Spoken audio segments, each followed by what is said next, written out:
అయితే బడ్జెట్ పై కేంద్ర ఆర్థిక మంత్రి జైట్లీ మీడియాతో మాట్లాడుతున్నారు. లైవ్ లో చూద్దాం.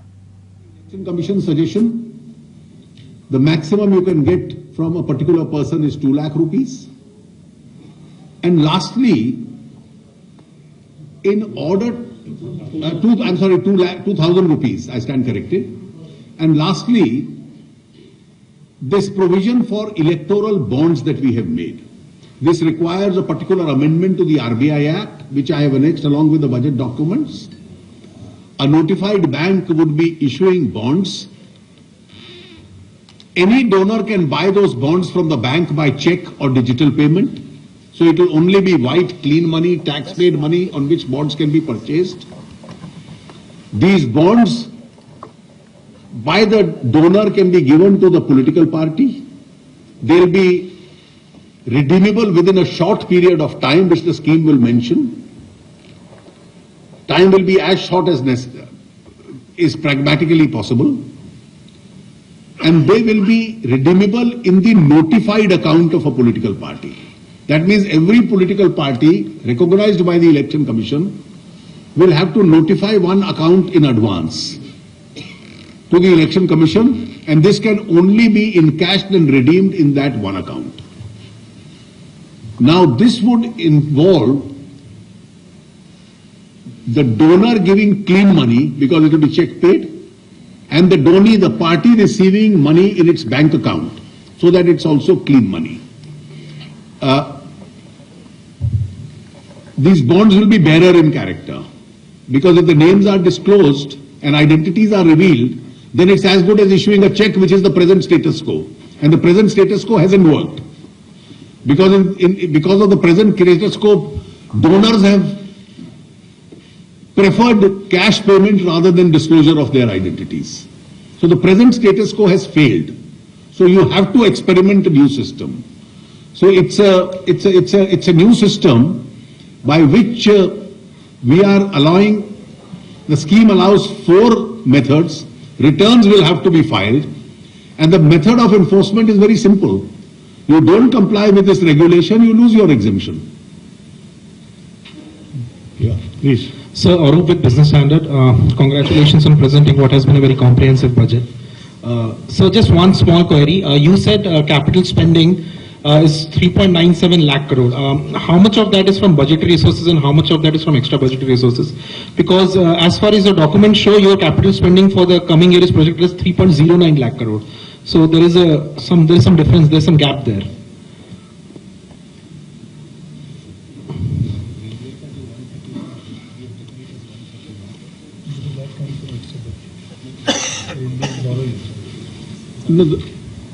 You see, the amounts which are from the budget are clearly mentioned in the budget. So the railways will have some extra budget spending, particularly I think in their Suraksha Coalition. They borrow from the market. Railways is 131, including 55,000 crores from government. So therefore 131 of railways has been taken into account. Okay. To arrive at the total of 396. Yeah. Yes, madam. Sir, Nesha from Kujensis. One question to you, and perhaps Shaktikanta sir can elaborate on the FIPB abolishment roadmap. What is the sort of timeline you're looking at, and what will be, if you could elaborate on the mechanism that will come in? We'll do it in the course of this year. That's what the budget we have mentioned. I have mentioned in the speech. As it is, 90% of your clearances are on the automatic route, so there is no FIPB. FIPB comes into the picture only in those other 10% cases. Now, some alternative mechanism could be in place. In many cases, it could also be the parent ministry which deals with that particular investment. So if there is a INB related or some other sector related, today you have to go through really 2 different ministries and both follow the same set of considerations. Now, therefore, the FIPB going out and the concerned ministry dealing with it is one possible mechanism which is possible. Mr. Das. So I'll just supplement. Now the government has already made a beginning. If you recall with regard to the NBFCs, earlier it was in the automatic route only if they brought the money through certain sectors. It was restricted to certain sectors. Then the amendment to the policy which was announced by the finance minister in last year's budget and which has been operationalized is that sectors which are regulated, in those sectors NBFCs can invest. So therefore a beginning has been made already to take away things from the FIPB's purview. So it's in the same direction as the finance minister has already stated. So therefore it could be the concerned ministry in some cases it could be alternative mechanism, but certainly not the kind of mechanism which, and the alternative mechanism will be far simpler. Sir मैं Lakshman CNBC आवाज से 2 दिन पहले सरकार पर आरोप लगा था कि रोजगार पैदा करने में सरकार नाकाम रही है। ये बजट रोजगार के नए अवसर पैदा करने में और रोजगार पैदा करने का जो लक्ष्य रखा गया सरकार की तरफ से उसे पूरा करने में कितनी कामयाब होगी, आप कितनी उम्मीद रखते हैं? जितने कदम बजट में घोषणा की गई है उनमें से कितने ऐसे हैं जो रोजगार की दिशा में जाते हैं? अब आप इंफ्रास्ट्रक्चर का रोजगार के ऊपर प्रभाव पड़ता है कि नहीं पड़ता? जब आप MSME सेक्टर को इतना कंपेटिटिव बनाएंगे उसका असर पड़ता है कि नहीं पड़ता? जब आप मनरेगा के अंदर रिकॉर्ड एक्सपेंडिचर करेंगे तो इनफॉर्मल सेक्टर में आपका रोजगार पे असर पड़ता है कि नहीं पड़ता? तो इसलिए रोजगार अलग चैप्टर नहीं है, बाकी आर्थिक निर्णयों में से और उन सेक्टर्स में से निकलने वाला एक परिणाम है। Yeah, please.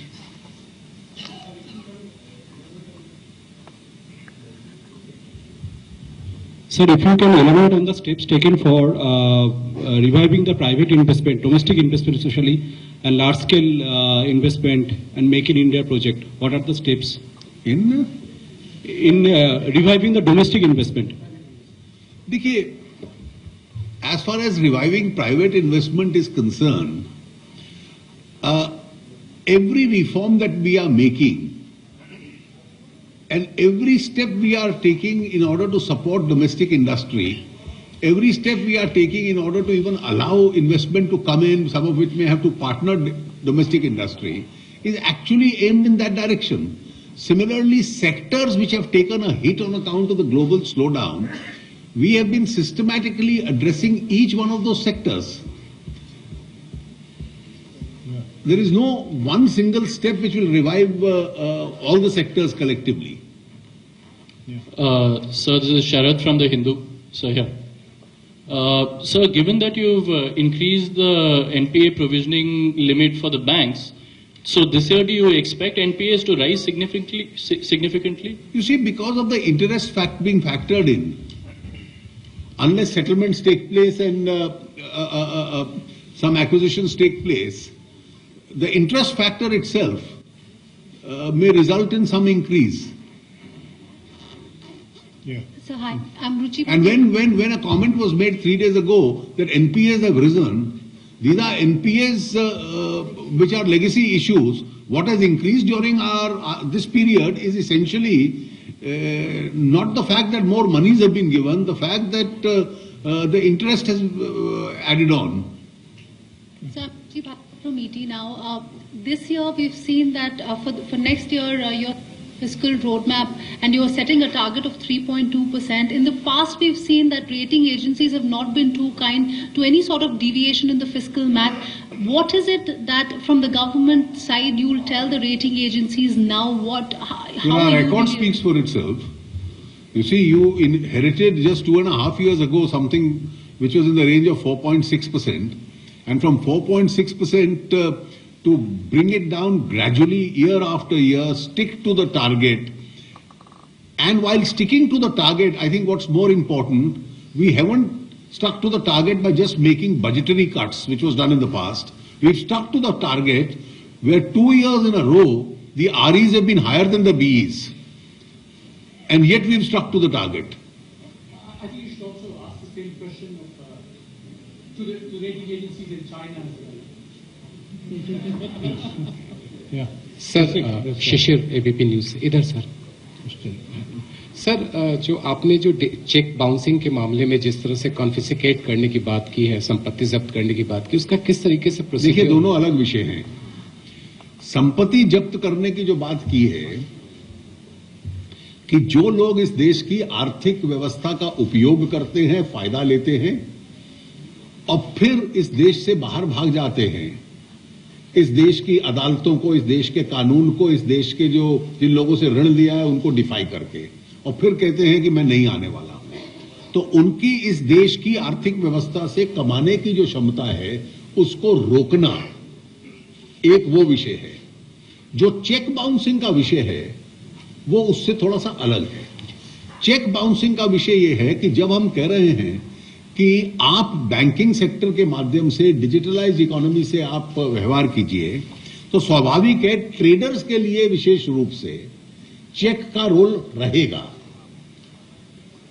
चेक बाउंसिंग के बाद जो मुकदमा डालने की प्रक्रिया है वो बहुत लंबी है और उसमें समय लगता है, और इसलिए जो व्यक्ति सामान बेचता है और चेक लेकर बैठता है, अदालत में धक्के खाता है, उसको फिर सालों साल लग जाते हैं अपना पैसा वापस वसूल करने से। अब इस व्यवस्था को छोटा कर देना, उस दृष्टि से department of financial services negotiable instruments act का कैसे सुधार हो सकता है, और ताकि ये समय एकदम कंप्रेस हो जाए और उसमें कोई फुल प्रूफ अरेंजमेंट आ जाए कि बाउंसिंग के केस में तुरंत उसको पैसा मिल जाएगा। मैं लाउड थिंकिंग की दृष्टि से कह रहा हूं कि एक सोच है कि जिस आदमी का चेक बाउंस करता है वो मुकदमे को तब डिफेंड कर सकता है पहले अदालत में पैसा जमा कराए।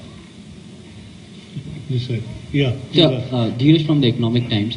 You have set a record disinvestment target for 72,500 crore in this in the coming You see, fiscal. you should, again, what I said about fiscal deficit, you should look at our track record. It's true that we are not being able to meet the budgetary target, but in sheer volumes, there is a significant amount that we have done. Now, earlier on, in the whole tenure of the government, you used to have some 25-30,000 crores being disinvested in 5 years. That's the kind of amount we do it each year. This year, for instance, we are optimistic about reaching 45,000 crores. And next year, you must bear in mind that there is a major item which is being listed, not because of the decision today, but because of the decision in the last budget, that is the GIC companies.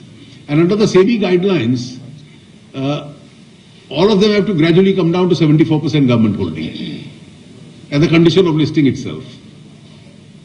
So, I am Sanjay Thapaya. I work for Independent Television. So my question is regarding the political funding. So it's a very big step, and my question would be, if it's the bonds that you said are anonymous, the bonds will be anonymous. So then, in that case, can they be transferred between parties? No, you see, therefore, it has a loophole there. No, there is no loophole. Once we have said there will be a scheme, we have also said it will be time bound. So the time will be very short. The time will be very short, and the time being very small between the purchase of the bond and the redemption of the bond. So you will have to. The donor will have to give it to the donee at the earliest. Otherwise, the bond can exhaust itself. Sir, I'm Ashok from BTVI. Sir, the finance bill says that there are certain rationalization provisions that have been made to the income declaration scheme, and some consequential amendments will be made to certain sections of the Income Tax Act. Can you take us through what are these rationalization initiatives that the finance bill talks about?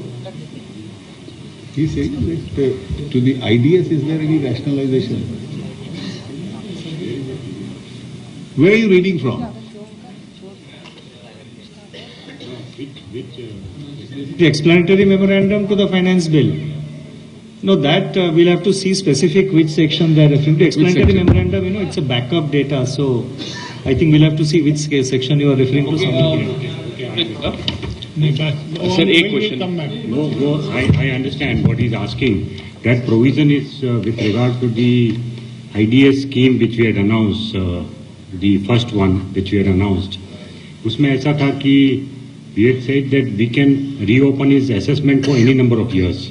Now that was one understanding that we had, Now we are going to restrict the reopening of scrutiny cases instead of 6 years up to 4 years.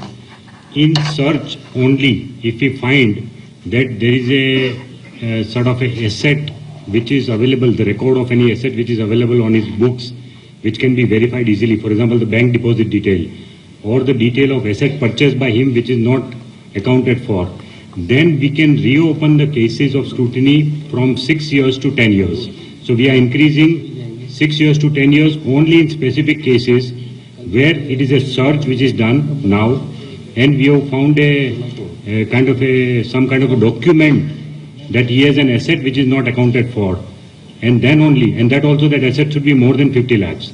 Then only we will be reopening his accounts up to 10 years instead of 6 years for which the power exists. Yeah, sure. Yeah. So Sapna here from CNBC TV 18. Apparently, have you mentioned April 1, 2017 as the GST rollout deadline? Because I suppose... No, we've not said that.